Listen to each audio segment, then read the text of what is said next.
Bonjour à tout le monde. Alors dans cette vidéo, on va parler d'intégration et on va regarder un tout premier exemple dans lequel on a une primitive qui est évidente. Donc évidente, ça veut dire quand je regarde l'intégrale, ça me saute aux yeux que ça peut s'écrire euh, intégrale de petit f de x dx et je connais une primitive et donc je sais que ça va valoir grand F de 1 ou moins grand F de 0 où grand F est une primitive de petit f. Donc qu'est-ce qui se passe ici? Pourquoi est-ce que je dis que je reconnais une primitive? Je vois que si j'appelle U cette chose-là, U de... pardon, non, c'est pas ça que je voulais dire. U cette chose-là, donc U de x égale x3 plus 3x2. Alors justement, je peux remarquer qu'il y a un lien entre U' et ce truc-là. Si je calcule U' de x, je vais trouver 3x2, c'est la dérivée de ça, plus 3 fois 2x, c'est la dérivée de ça. Ça, je peux le factoriser par 3, et je vois que c'est x2 plus 2x. Autrement dit, ce machin-là, c'est presque ce que j'ai ici. Donc ici, j'ai presque U'. Donc si je veux réécrire i, je peux voir que i, ça s'écrit...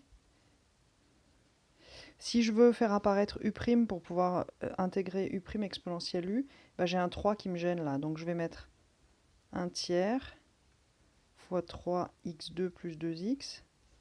Alors j'espère que vous êtes familier avec cette astuce qui consiste à faire apparaître la constante dont j'ai besoin et du coup à diviser, histoire que cette opération que je suis en train de faire, je suis en train juste de dire que c'est 1.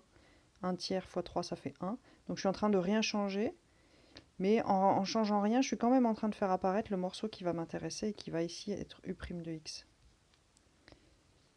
Donc tout ça, fois exponentielle, parce que je suis en train d'écrire i, fois exponentielle de ça, donc de U de x qui était x3 plus 3x carré dx.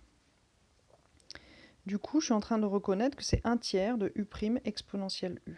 Et moi, je sais avec mes formules que U' exponentielle U, je sais qu'une primitive de ça, c'est exponentielle U. Parce que je me souviens que la dérivée d'exponentielle U, si vous voulez, c'est U' exponentielle U. Du coup, j'ai directement accès à la primitive, donc j'ai ce 1 tiers qui va sortir de l'intégrale. Hein. Si vous voulez, ça va faire 1 tiers intégrale de 0 à 1 U' exponentielle U. Donc ça me fait toujours ce 1 tiers. Ça fait exponentielle U, la primitive que je vais prendre entre 0 et 1. Donc je vais remettre quel est le U. Hein. Donc c'est exponentielle de x3 plus 3x2 U de x.